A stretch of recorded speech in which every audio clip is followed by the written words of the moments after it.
Hello friends, स्वागत है आपका rock the exam YouTube channel में and myself Rahul Ranjan. और गाइज आज हम लोग पढ़ने वाले हैं क्लास 10th का chapter number 2 science text book से, yes that is acid basis and salts का पार्ट 2। पार्ट फर्स्ट में हम लोग एसिड्स के बारे में डिस्कस किए थे और कुछ इंडिकेटर्स के बारे में भी डिस्कस किए थे, और आज इसमें हम स्पेशली बेसिस के बारे में पढ़ेंगे और यूनिवर्सल इंडिकेटर के बारे में थोड़ा सा, पीएच स्केल के बारे में भी थोड़ा सा नॉलेज लेंगे आज हम लोग। Let's start students. शुरू करते हैं बेस से। What is base? Base substance होता है वो सब्सटेंस जिसका टेस्ट जो है वो सोर हो, जिसका टेस्ट सोर हो, बिटर हो, बिटर यानी कड़वा हो, सोर एसिड का होता है, सोडियम, बिटर टेस्ट हो, और ये OH नेगेटिव आयंस प्रोड्यूस करता हो एक्वस सॉल्यूशन में। एक्वस सॉल्यूशन क्या होता है? किसी भी सब्सटेंस को जब हम वाटर में डिजोल्व करते हैं तो वो जो सॉल्यूशन बनता है उसको एक्वस सॉल्यूशन बोलते हैं। तो जब बेस को हम वाटर में डिजोल्व करेंगे तो ये OH नेगेटिव आयंस यानी कि हाइड्रा ऑक्साइड आयंस रिलीज करता है और इसका टेस्ट जो है वो बिटर होता है। तो हम बोल सकते हैं कि बेस उन सब्सटेंस को बोलते हैं जिनका टेस्ट बिटर हो और जो OH नेगेटिव आयंस प्रोड्यूस करते हो अपने एक्वस सॉल्यूशन में। For example NaOH, sodium hydroxide, ये अपने एक्वस सॉल्यूशन में Na positive and OH negative ion produce करता है। यहाँ आप देख सकते हैं OH नेगेटिव है। और KOH, पोटेशियम हाइड्रोक्साइड जो है वो भी K पॉजिटिव यानी potassium and hydroxide negative ion produce करता है। यहाँ भी OH नेगेटिव आयन रिलीज हो रहा है। Physical properties of base. Physical, chemical नहीं, अभी हम फिजिकल पढ़ेंगे कि फिजिकल प्रॉपर्टीज क्या होते हैं बेस का। तो पहला प्रॉपर्टी ये है कि बेस रेड लिटमस पेपर को ब्लू कर देता है, जानते होंगे आप लोग ये। सेकेंड नंबर, बेस का जो टेस्ट है वो बिटर होता है। थर्ड नंबर, बेस सोपी टू टच होता है, यानी कि छूने में साबुन जैसा लगता है, थोड़ा सा सोपी होता है। Fourth number, generally bases are colourless. Generally, always नहीं, जनरली बात हो रहा है। जनरली जो बेस होते हैं वो कलरलेस होते हैं अपने एक्वस सॉल्यूशन में। और फिफ्थ नंबर की जो बेस है वो इलेक्ट्रिसिटी कंडक्ट करता है अपने एक्वस सॉल्यूशन में because of presence of free ions. हम लोग अभी देखें कि अपने एक्वस सॉल्यूशन में OH नेगेटिव आयंस प्रोड्यूस करता है और पॉजिटिव आयंस भी होता है। तो इन आयंस के कारण इसके एक्वस सॉल्यूशन में इलेक्ट्रिसिटी फ्लो कर सकता है, इलेक्ट्रिसिटी कंडक्ट हो सकता है। यहाँ फिगर में आप देख सकते हैं। Basis converts methyl orange into yellow colour and phenolphthalein into pink. जो बेस है वो मेथाइल ऑरेंज एक इंडिकेटर है, सिंथेटिक इंडिकेटर, इसके बारे में भी हम लोग थोड़ा सा डिस्कस किए थे एसिड वाला पार्ट में। तो मेथाइल ऑरेंज जो है इसको बेस येलो कलर में कन्वर्ट कर देता है, यहाँ पे आप देख सकते हैं। और जो फेनोप्थलीन है, फेनोप्थलीन को ये पिंक कलर में बेस कन्वर्ट कर देता है। तो ये था इसका फिजिकल प्रॉपर्टीज। अब हम लोग डिस्कस करेंगे केमिकल प्रॉपर्टीज ऑफ बेसिस के बारे में। तो पहला केमिकल प्रॉपर्टी तो ये है कि जो बेस है ये रिएक्ट करता है एसिड के साथ और साल्ट एंड वाटर का फॉर्मेशन होता है वहां पे। ये जब बेस एसिड के साथ रिएक्ट करता है तो ये साल्ट और वाटर का फॉर्मेशन होता है। दिस टाइप ऑफ रिएक्शन, और ये जो रिएक्शन होता है इसको हम न्यूट्रलाइजेशन रिएक्शन बोलते हैं। क्यों बोलते हैं न्यूट्रलाइजेशन रिएक्शन? क्योंकि यहाँ पे जो बेस है वो एसिड के इफेक्ट को न्यूट्रलाइज कर देता है और जो एसिड है वो बेस के इफेक्ट को न्यूट्रलाइज कर देता है। तो कंप्लीट न्यूट्रलाइज होने के बाद क्या फॉर्म होगा? वाटर, सॉल्ट, है ना वो एसिडिक होगा ना बेसिक होगा। तो एसिड और बेस का जब रिएक्शन होता है तो उस रिएक्शन को हम न्यूट्रलाइजेशन रिएक्शन बोलते हैं। क्यों? क्योंकि इसमें, मेरे साथ बोलिए, मेरे साथ, तो आपको समझ में आएगा क्यों बोलते हैं न्यूट्रलाइजेशन रिएक्शन। क्योंकि इसमें जो बेस है वो एसिड के इफेक्ट को न्यूट्रलाइज करता है और एसिड जो है वो बेस के इफेक्ट को न्यूट्रलाइज करता है। जैसे NaOH, सोडियम हाइड्रोक्साइड, H2O के साथ रिएक्ट करता है तो Na2SO4 एंड H2O फॉर्म होता है। KOH, पोटेशियम हाइड्रोक्साइड, HCl के साथ रिएक्ट करता है एसिड के साथ तो KCl प्लस H2O प्रोड्यूस होता है। एग्जाम्पल्स था वो। बेस रिएक्ट करते हैं नॉन मेटल्स ऑक्साइड के साथ। नॉन मेटल ऑक्साइड यानी कार्बन डाइऑक्साइड, है ना, कार्बन मोनोऑक्साइड, नाइट्रोक्स ऑक्साइड, ये सब जितना भी नॉन मेटल्स है उसके साथ जब ऑक्सीजन रिलेट हो जाता है, ऑक्सीजन रिएक्ट कर लेता है, तो वो नॉन मेटल ऑक्साइड कहलाते हैं। तो नॉन मेटल ऑक्साइड समझ में आ गया होगा अब आपको। तो बेसिस जो है वो नॉन मेटल ऑक्साइड के साथ रिएक्ट करके साल्ट और वाटर फॉर्म करते हैं। जैसे कि यहाँ आप देख सकते हैं CaOH CO2 के साथ रिएक्ट कर रहा है। CaOH जो बेस है कैल्शियम हाइड्रोक्साइड, ये CO2 के साथ यानी कि नॉन मेटल ऑक्साइड के साथ रिएक्ट कर रहा है और CaCO3 कैल्शियम कार्बोनेट यानी कि साल्ट एंड H2O फॉर्म कर रहा।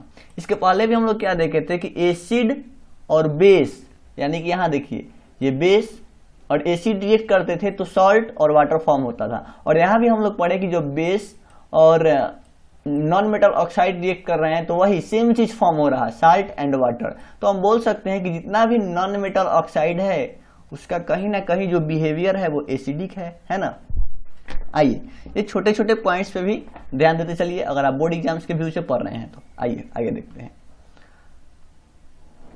Bases generally do not react with metals, जो बेस है वो जनरली मेटल्स के साथ रिएक्ट नहीं करते हैं। हम एसिड वाले पार्ट में डिस्कस किए थे कि एसिड मेटल्स के साथ रिएक्ट करता है और हाइड्रोजन गैस रिलीज करता है, लेकिन बेस वाले केस में बेस रिएक्ट नहीं करता है। लेकिन कुछ बेस जो है वो रिएक्ट करता है जिंक के साथ और मेटेलिक साल्ट फॉर्म करता है और हाइड्रोजन गैस रिलीज होता है। फॉर एग्जाम्पल यहाँ देखते हैं जो सोडियम हाइड्रोक्साइड है ये जिंक के साथ रिएक्ट करता है और देखिए रिएक्शन किस टाइप का है, ये कुछ अजीब रिएक्शन है, सोडियम जिंकेट बोलते हैं इसको। सोडियम जिंकेट फॉर्म होता है एंड हाइड्रोजन गैस रिलीज होता है। ये जो है ये मेटेलिक साल्ट है यही। वाटर सोल्यूबल बेसिस को हम अल्कली बोलते हैं। ये एक पॉइंट्स अपने माइंड में रख लीजिएगा क्योंकि अल्कलीज काफी जगह मिलता होगा आपको बुक्स में पढ़ने के लिए। तो जितना भी बेस वाटर में सोल्यूबल है, जो वाटर में घुल जाता हो कंप्लीटली, सोल्यूब हो जाता हो, उसको हम बोलते हैं अल्कली। अब देखते हैं थोड़ा सा स्ट्रॉन्ग बेस और वीक बेस के बारे में। तो ये हमारा अगला सब पॉइंट है। देखते हैं स्ट्रॉन्ग बेस क्या होता है। जो बेस कंप्लीटली आयोनाइज हो जाता हो वाटर में और OH निगेटिव आयंस काफी अमाउंट में जब वो प्रोड्यूस करता है, लार्ज अमाउंट में hydroxide ion, OH negative ion जब प्रोड्यूस करने लगेगा तो उसको हम समझेंगे कि ये कौन सा बेस है, स्ट्रॉन्ग बेस। जो स्ट्रॉन्ग बेस होगा वो कंप्लीटली वाटर में आयोनाइज होता है और large amount of hydroxide ion release करता है। एग्जांपल देखते हैं इसका, सोडियम हाइड्रोक्साइड, पोटेशियम हाइड्रोक्साइड, ये दोनों बेस काफी स्ट्रॉन्ग बेस होते हैं।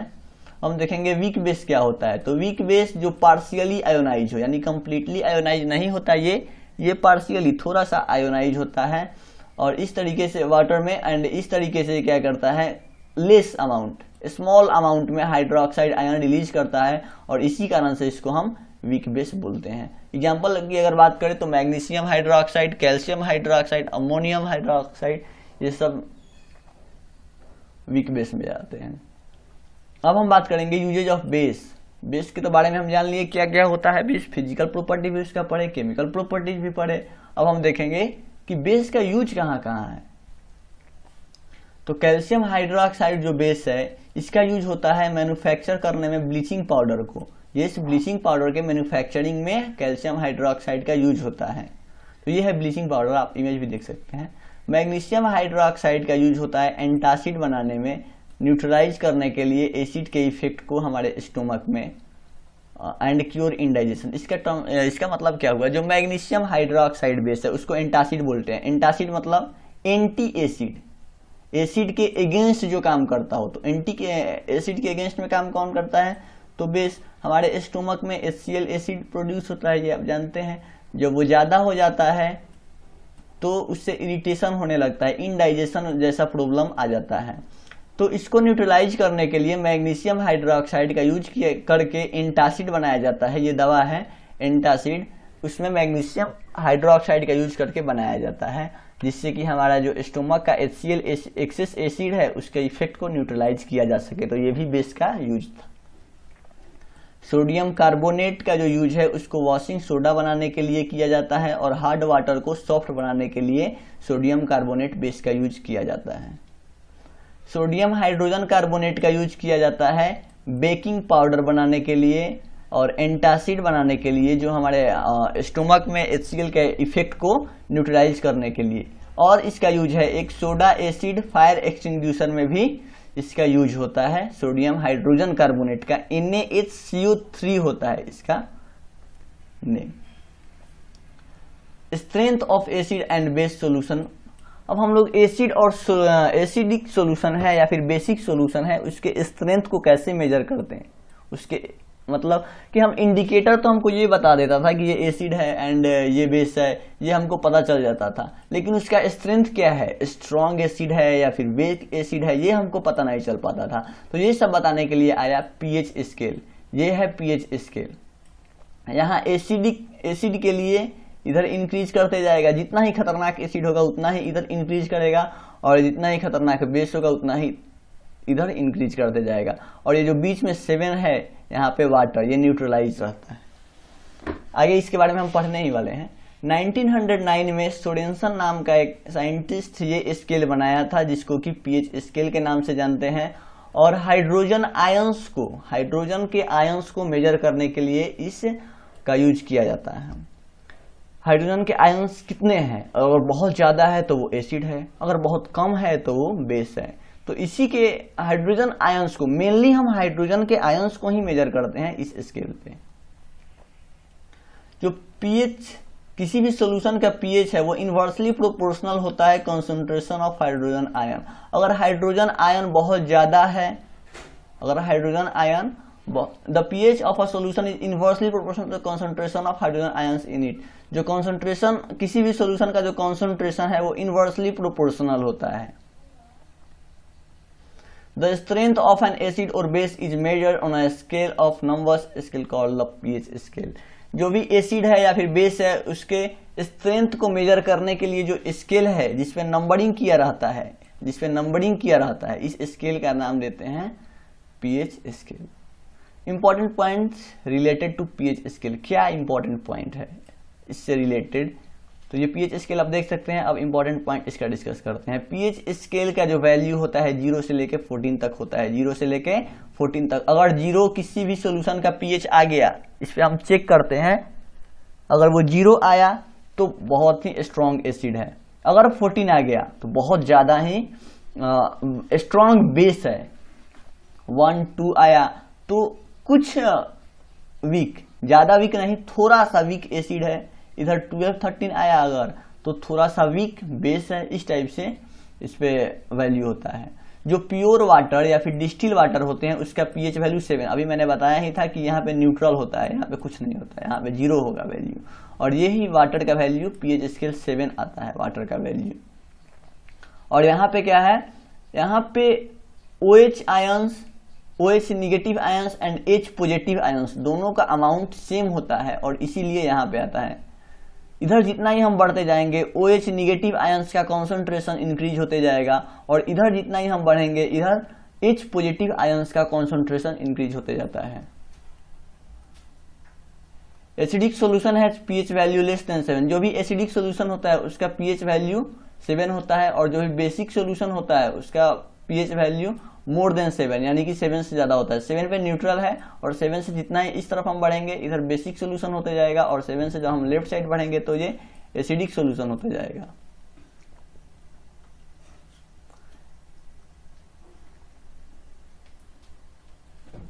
यहाँ पे कुछ चीजें दी हुई है, जैसे HCl कॉन्सेंट्रेटेड HCl जो होता है उसका पीएच वैल्यू 0 आता है। जो HCl डाइल्यूट होता है उसका पीएच वैल्यू 1 आता है। जो गैस्ट्रिक जूस है उसका 1.4 है पीएच वैल्यू, लेमन जूस का 2.5 है, विनीगर का 4.0 है, टोमेटो जूस का 4.1 है, सॉफ्ट ड्रिंक का 6.0, प्योर वाटर का 7 एंड ब्लड का हमारे 7.4, टूथपेस्ट का 8.0। इस टाइप से काफी दिया हुआ है, आप देख सकते हैं बुक में भी। आगे बढ़ते हैं। Universal indicator, what is universal indicator? Universal indicator क्या होते हैं? Universal indicator is a mixture of different kinds of indicator. Universal indicator जो है वो डिफरेंट काइंड्स के इंडिकेटर का मिक्सचर है, जो कि डिफरेंट कलर्स देता है एंड डिफरेंट पीएच वैल्यू पे। आइए फिर से समझते हैं इस टर्म को क्या होता है।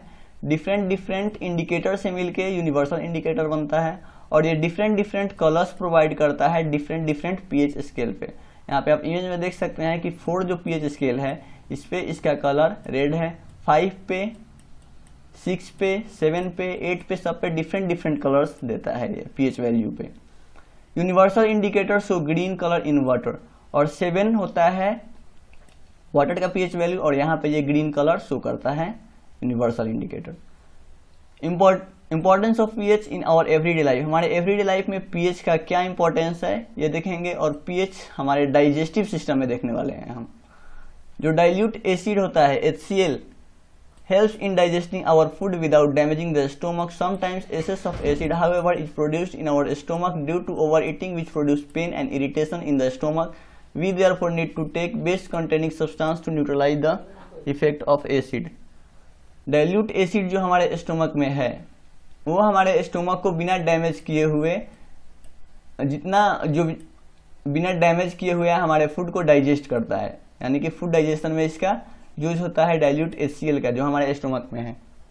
कभी कभी ये एसिड हमारे स्टोमक में बढ़ जाता है, जिसके कारण हमारे स्टोमक में ओवर ईटिंग के कारण पेन और इरिटेशन प्रोड्यूस हो जाता है। तो इस इफेक्ट को हम न्यूट्रलाइज करने के लिए हमको जरूरत होता है बेस का। We therefore need to take base containing substance, base containing substance हमको यहाँ पे लेना पड़ता है ताकि इसके इफेक्ट को हम न्यूट्रलाइज कर सकें। देयर आर 2 कॉमन एंटासिड, और यहाँ पे 2 कॉमन एंटासिड है NaSCO3 and milk of magnesia MgOH2। Magnesium hydroxide भी एक एंटासिड है, एंड NaSCO3 यानी कि सोडियम बाइकार्बोनेट या फिर सोडियम हाइड्रोजन कार्बोनेट, इसका यूज हम लोग करते हैं। ये बेस कंटेनिंग सब्सटेंस है जो कि हमारे स्टोमक में एसिड के इफेक्ट को न्यूट्रलाइज करते हैं। आगे हम बात करते हैं पीएच इन आवर माउथ, हमारे माउथ में जो पीएच है उसके बारे में। When we eat sugar containing food, then the bacteria present in our mouth break down the sugar to form acids such as lactic acid, which lowers the pH in our mouth below 5.5, which causes tooth decay. जब हम लोग sugar containing food खाते हैं, जब हम लोग sugar containing food खाते हैं तो हमारे माउथ में जो भी प्रेजेंट बैक्टीरिया है वो इसको ब्रेक डाउन कर देता है शुगर्स को, और उसको एसिड फॉर्म करता है हमारे मुंह में। हमारे मुंह में माउथ में जो भी बैक्टीरिया प्रेजेंट है, जब भी हम शुगर कंटेनिंग फूड खाते हैं तो एसिड प्रोड्यूस करता है, जैसा कि लैक्टिक एसिड, और ये हमारे माउथ का जो पीएच वैल्यू है उसको 5.5 से भी कम कर देता है। हमारे माउथ का अगर पीएच वैल्यू 7 रहना चाहिए यानी नॉर्मल न्यूट्रल, लेकिन ये हमारे माउथ के पीएच वैल्यू को 5.5 से भी कम कर देता है, जिसके कारण टूथ डिकेइंग होने लगता है, दांत सड़ने लगता है। तो इससे बचने के लिए हम क्या कर सकते हैं? To prevent tooth decay we need to clean mouth after eating, it is the best way to prevent tooth decay. तो इससे बचने के लिए हम अपने माउथ को खाना खाने के बाद क्लीन कर सकते हैं, क्लीन करेंगे, और ये सबसे बेस्ट तरीका है अपने टूथ डिके को प्रिवेंट करने के लिए। जो टूथपेस्ट होते हैं वो बेस कंटेनिंग होते हैं, उसमें बेस होता है। अभी हम लोग पिछले वाले स्लाइड में भी देखे थे कि वहां पे टूथपेस्ट का 8 पॉइंट समथिंग होता है पीएच वैल्यू, यानी कि 7 से ज्यादा है तो बेस कंटेनिंग है, वो 8 है उसका पीएच वैल्यू। तो जितना भी टूथपेस्ट है वो बेस कंटेनिंग है, और वो एसिड के इफेक्ट को न्यूट्रलाइज करता है। जो हमारे माउथ में एसिड बैक्टीरिया बना देते हैं शुगर कंटेनिंग फूड खाने की वजह से, उसको वो न्यूट्रलाइज करते हैं, और तब जाके मेरा माउथ एकदम फ्रेश होता है ब्रश करने के बाद। If the soil is too acidic, अब कुछ हम लोग इधर उधर का पॉइंट के बारे में डिस्कस करते हैं, यानी कंप्लीट हम कॉन्सेप्ट दे रहे हैं आप लोगों को, कंप्लीट कॉन्सेप्ट समझिए। कॉन्सेप्ट, अगर मिट्टी में ज्यादा एसिडिक हो गया है, ज्यादा एसिड हो गया है, मिट्टी ज्यादा एसिडिक हो गया है तो उसमें क्रॉप ग्रो नहीं करता है अच्छा से, तो उसको हम कैसे ट्रीट करेंगे? उसमें materials like quick lime, slag lime और चॉक ऐड करेंगे, ताकि वहां पे एसिड ज्यादा हो गया है ना, मेरी मिट्टी जो है वो ज्यादा एसिडिक हुई है, इसमें हम थोड़ा सा बेस ऐड कर दें तो ये जाकर न्यूट्रलाइज हो जाएगा, और जब मिट्टी न्यूट्रलाइज होगा तो क्या होगा? अच्छा क्रॉप ग्रो होगा। एक और पॉइंट देखते हैं कि जब हनी भी किसी को स्टिंग करती है, हनी भी मधुमक्खी, तो उस पर्सन के बॉडी में वो क्या इंजेक्ट करती है? एसिडिक लिक्विड इंजेक्ट कर देती है, जिसके कारण काफी ज्यादा पेन और इरिटेशन होता है। अगर आपको कभी मधुमक्खी काटी होगी तो बताइएगा, bee sting, honey bee sting कभी हुआ होगा तो बताइएगा। तो एसिडिक लिक्विड उसमें ऐड कर देती है आपके बॉडी में, जिसके कारण काफी ज्यादा पेन और इरिटेशन होता है। तो इसका ट्रीटमेंट हम क्या कर सकते हैं? देखिए ध्यान दीजिएगा यहाँ कि एसिड ऐड की है तो कहीं ना कहीं हम यहाँ पे बेस ऐड करेंगे, है ना, तो इफेक्ट न्यूट्रलाइज होगा। तो इसका ट्रीटमेंट है कि वहां एक मिल्ड बेस का मतलब होता है वीक बेस, कोई एक वीक बेस वहां रब कीजिए, जैसे कि NaSCO3 सोडियम हाइड्रोजन बाइकार्बोनेट जो है उसको वहां पे थोड़ा सा रब करिए तो आपका पेन और इरिटेशन दोनों खत्म हो जाता है।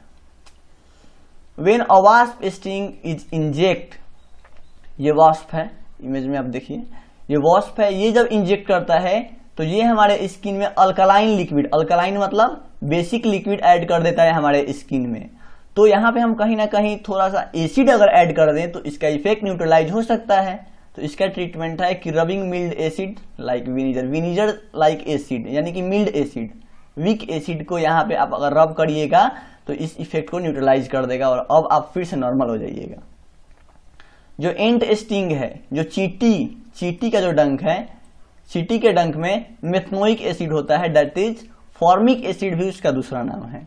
तो यहाँ हम बेस अपना कंप्लीट कर लिए, एसिड भी कंप्लीट हो गया। आगे की वीडियो में हम सॉल्ट्स के बारे में कंप्लीटली डिस्कस करने वाले हैं। Thank you for watching, see you again, bye bye, all the best.